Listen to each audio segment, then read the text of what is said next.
do you think we ought to pay all this money back that we're going to borrow and that we already have borrowed?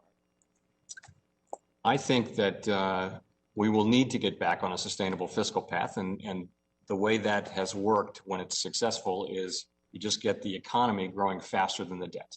I think that we're going to need to do that, and that's going to need to happen, but it doesn't need to happen now. Now is the wrong time to be doing that. Do you think we ought to go Catwoman on the budget and actually look for savings there? Go Catwoman? I don't know that reference. I think in the fullness of time, we will need to right-size our budget relative to our so that the economy is growing faster in nominal terms than the debt will have to eventually on the path we're on. Well, do you think that deficits matter? Certainly in the long run, I do believe they do. You don't think they matter in the short run? Again, I think we will need to return to this. I get to call on Haggerty because he's waited so long.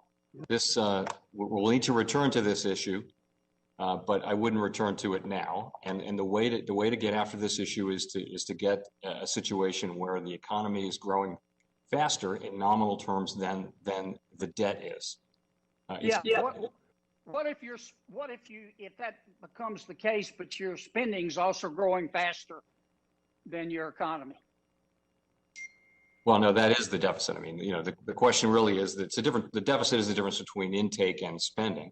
So it depends. It's the net of those two. Let me stop you, Mr. Chairman, because I'm going to have one last question quickly. M2, the money supply, is up, I think, about $4 trillion over the past year. Or 6 trillion, 4 trillion, 6 trillion. What's a few trillion? It's up 26%, the highest amount since 1943. What does that tell you? Well, when you and I studied economics a million years ago, that M2 and monetary aggregates generally seem to have a relationship to economic growth. Right now, I would say the growth of M2, which is quite substantial, doesn't really have important implications for the economic outlook. M2 was removed some years ago from the standard list of leading indicators, and